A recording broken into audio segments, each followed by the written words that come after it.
가야 돼. 끝까지. 호남의 프로가 또 90몇 프로가 뿌리면 우리 어려워. 안철수 끝까지 데리고 가야 돼. 자유한국당의 후보로서 박근혜 대통령을 이어가겠다는 것 아니에요. 이것은 청산의 대상이지 어떤 경우에도 함께할 수 없다. 이제 박주현 정치 인생도 이번이 끝입니다. 더 이상 여의도에서 요물처럼 그래 좀 안 해줬으면 합니다. 1번 마음에 안 든다고 2번 찍고 2번 마음에 안 든다고 1번 찍고 수십 년간 반복해왔습니다. 그 결과 어떻게 됐습니까? 우리나라가 이 모양 이 꼴이 된 겁니다. 자유한국당 후보는 당신노조 운운하며 우리 기득권의 나라를 만든 그 세력과 손을 잡아 새로운 우리 기득권의 나라 정권 연장을 꿈꾸는 사람과 세력이 있다는 사실입니다. 이 나라 대통령이 된다면요. 제가 되면 김정은이 어린애 그냥 꼭 쥐고 내가 그거 그냥 안 놔둡니다. 아니 세상에 어린애한테 지금 핵공갈 당하고 걸핏하면 돈 바치라고 무슨 깡패한테 상담하는 것도 아니고 색깔로 전국놀이 하는데도 저 문재인 지지 갈수록 오르고 있지 않습니까? 이제 국민들도 속지 않는다 이놈들아.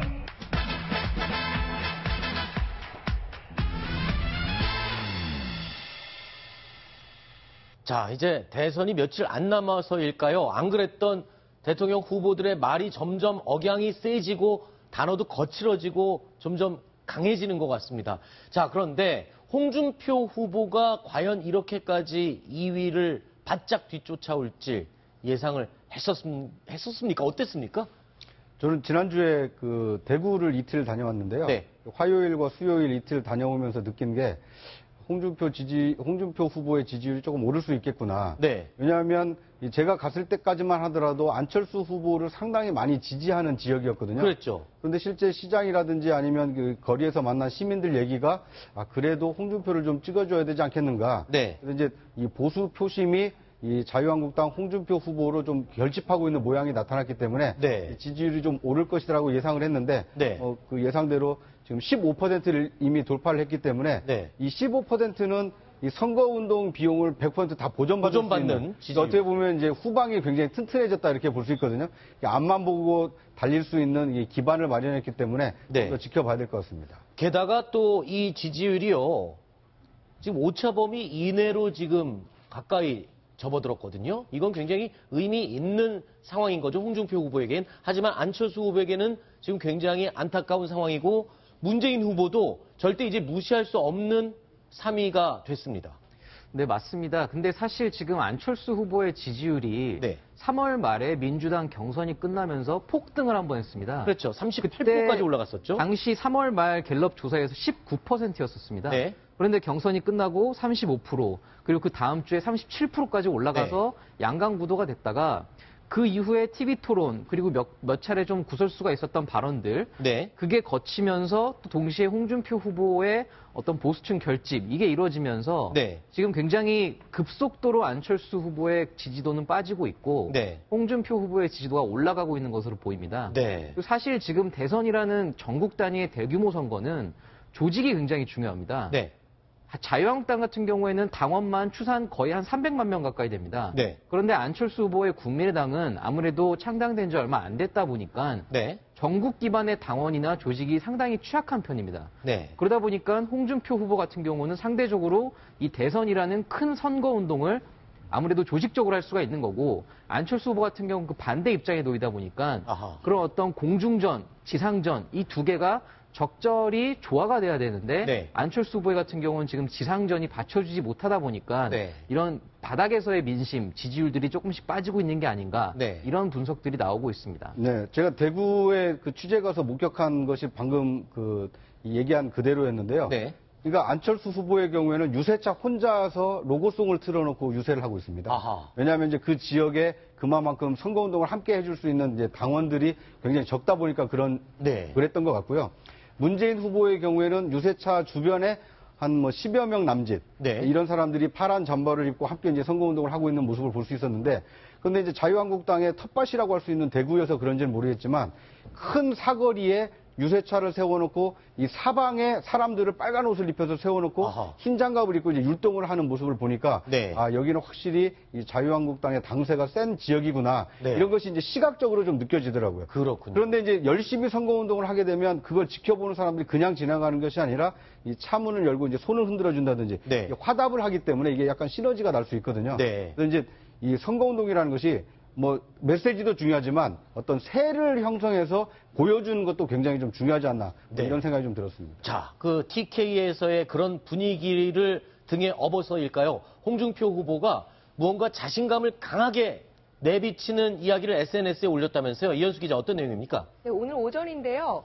이번 주 5일을 기점으로 문재인 후보와 골든크로스를 이루고 그리고 그 다음 날인 6일부터 역전해 보이겠다. 동남풍은 이미 태풍이 됐다. 이런 말을 했습니다. 네.